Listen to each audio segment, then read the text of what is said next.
G'day, I'm Matt, this is Andrew, and we're here today to talk about Death's Head iconography. That is the use of symbolism in pictures and images on military equipment, but also through the ages.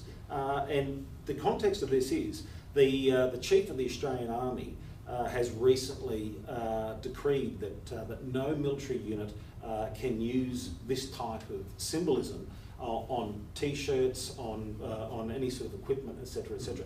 And of course, this particular imagery has been prevalent since the Australian Defence Force began. Yeah. So why is it important? But more importantly, what is Death's Head? Well, that's a good question. You might be, the WTF comes out here straight away, doesn't it? Death Head, what the hell, Well, actually, we might colloquially know this as the skull and crossbones. It's a prominent symbol in certainly Western societies, and if not globally.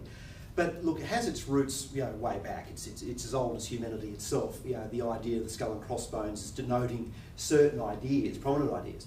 For the early moderns, for instance, the skull and crossbones was used on grave architecture and headstones, these sorts of things, to denote death clearly. Fast forward a little bit further, you might know in South American and Gulf Coast voodoo, for instance, uses the skull and crossbones as a ceremonial marker or icon. Fast forward even further again to contemporary society right here now. The skull and crossbones, or the Death's Head icon, is used as the universal symbol for toxicity. You might know the orange background, the skull and crossbones in the middle as this sort of symbol. Look, either way, it's bad. It's bad news. It's not a good symbol to have an association with.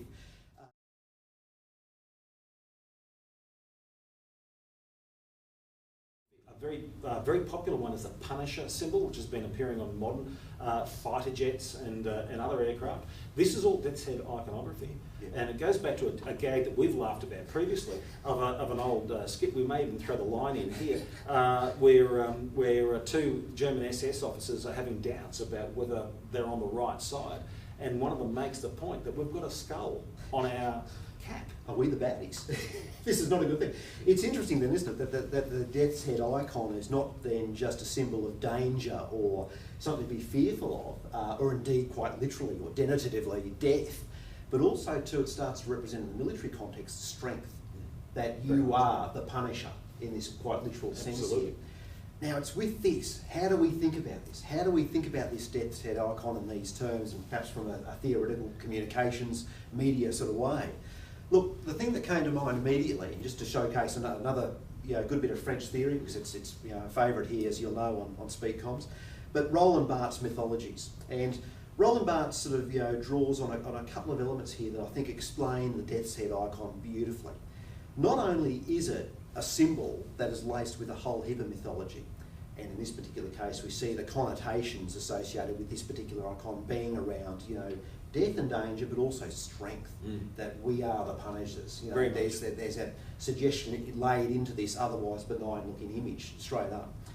But Barthes also talks about Caesarean linguistics. Now you might be thinking, how the hell are we going to connect this here to this particular subject? But what we can say here is that, borrowing from Saussure, Barthes actually says that symbols, icons, images, work in much the same way that language does, in that the symbol, in the case of linguistics, the word, or in our case here, the image of the icon itself, carries certain meanings, but that those meanings are open, that there is a range of interpretation that can be made here. Now this is interesting when we start to think about this.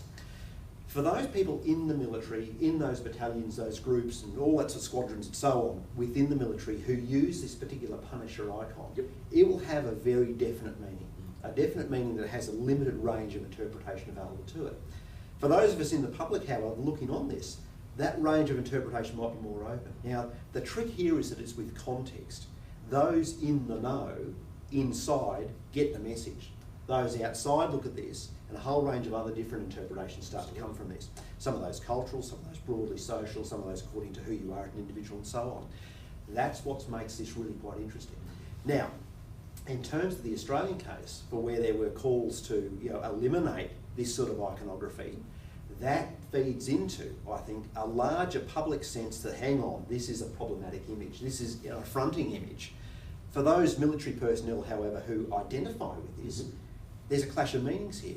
they're sort of saying, well, no, hang on, this is core to who we are as military very much personnel. so. Yeah, very much so. And as a former defence member, this type of imagery is, as you say, core to the unit's morale, how it perceives itself, and how indeed other units perceive them.